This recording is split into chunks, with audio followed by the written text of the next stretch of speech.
విష్ణు సహస్రనామము 35వ శ్లోకము. అచ్యుతః ప్రదితః ప్రాణః ప్రాణదో వాసవానుజః అపాంనిధిరధిష్ఠానమప్రమత్తః ప్రతిష్ఠితః. ఓం అచ్యుతాయ నమః. శాశ్వతం శివం అచ్యుతం అని ఉపనిషత్ వాక్యము. శాశ్వతముగా నుండున్నది, శుభప్రదమైనది అచ్యుతము అనగా జన్మ మృత్యు జరా భయములనే మార్పులు లేక స్థిరముగా ఎల్లప్పుడూ ఉండున్నది పరమాత్మ. సాధారణ జీవులు మార్పు చెందినట్లు విష్ణువు మార్పు చెందడు, కనుకనే అచ్యుతుడు. అచ్యుతుడైన విష్ణువుకు నమస్కారం. ఓం ప్రదితాయ నమః. సర్వవ్యాపకుడు విష్ణువు, ప్రదితుడు. విష్ణువు మహత్వము ప్రపంచమంతటా వ్యాపించుటచే విష్ణువును ప్రదితుడని వర్ణింపబడుచున్నాడు. ప్రదితుడైన విష్ణువుకు నమస్కారం. ఓం ప్రాణాయ నమః. జీవము గలవన్నీ ప్రాణులుగా తెలియబడుచున్నవి. పరమాత్మయే సకల జీవులందు ప్రాణముగా వ్యక్తమగుచున్నాడు. అనంతముగా వ్యక్తమగు రూపములన్నీ పరమాత్మనే. సకల ప్రాణులందు ప్రాణముగా నుండి జీవులందరకు జీవమునిచ్చుచున్నాడు విష్ణువు. ప్రాణయుడైన విష్ణువుకు నమస్కారం. ఓం ప్రాణదాయ నమః. ప్రాణము శక్తిని కలుగచేయను. దా ఎనగా ఇచుట, నశింపచేయుట అని రెండర్థములు కలవు. దేవతలకు శక్తినిచ్చి ఆ శక్తిచే రాక్షసులను నశింపచేయువాడు ప్రాణదాయుడు విష్ణువు. ఉత్తమ జీవిత విలువలు పెంపొందించు శక్తినిచ్చి దాని మూలముగా అధమ గుణములను విడనారుటకు ప్రోత్సహించుటచే విష్ణువు ప్రాణదాయుడని చెప్పబడుచున్నాడు.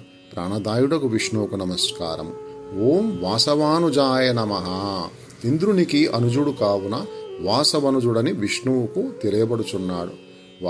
వామనావతారమునందు అదితికి వామనునిగా విష్ణువు జన్మించెను. అదితికి ఇంద్రుడు జ్యేష్ఠపుత్రుడు. వేదాంతమునందు జ్ఞానేంద్రియములకు అధిపతి ఇంద్రుడుగా మనస్సు తెలియబడుచున్నది. మనస్సునందు ఆధ్యాత్మిక భావములు ఉదయించి తదుపరి అవి క్రమముగా పెంపొంది అన్ని స్థుతులయందు జాగ్రత్ స్వప్న సుషుప్తి విష్ణుధానమందే లగ్నమగును. చివరకు మనస్సు కూడా వశమగును. ఈ భావమునే వాసవానుజనామము తెలియజేయుచున్నది. వాసవానుజుడైన విష్ణువుకు నమస్కారం. ఓం అపాంనిధియే నమః. సముద్రమునకు అపాంనిధి అని పేరు. సముద్రమునకు గల మహాగంభీరత, హోరు మున్నగు శక్తులన్నీ పరమాత్మ మహాతత్వమును వ్యక్తీకరించుచున్నవి. గీత విభూతి యోగమునందు సరసామస్మి సాగరః అని కృష్ణుడు చెప్పి ఉన్నాడు. అపాంనిధుడైన విష్ణువుకు నమస్కారం. ఓం అధిష్టానాయ నమః. ఈ విశ్వముకంతకు అధిష్టానుడు విష్ణువు. మనకు కలుగు భ్రాంతులు సత్యమును మరుగుపరిచి దేనిపై చిత్రీకరింపబడుచున్నవో అదే అధిష్టానము. అన్నిటికీ ఆధారభూతుడు పరమాత్మ. అధిష్టానుడైన విష్ణువుకు నమస్కారం. ఓం అప్రమత్తాయ నమః. ప్రమాదము కలుగనివాడు అప్రమత్తుడు. అజాగ్రత్త, పొరపాట్లు, తప్పులు చేయుట వలన ప్రమాదములు కలుగును. ఎట్టి తప్పులు చేయనటువంటి వాడు అప్రమత్తుడు. మానవులు అహంకారముచే తమ శక్తిని తప్పుగా అంచనా వేసుకుని తప్పులు చేయుట సామాన్యము. కర్మన్యాయమును అనుసరించి చేసిన తప్పులకు ఫలితములు అనుభవించక తీరదు. కానీ శుద్ధమైన పరమాత్మ నిరహంకారుడొకటచే అప్రమత్తుడైన విష్ణువుకు నమస్కారం. ఓం ప్రతిష్ఠితాయ నమః.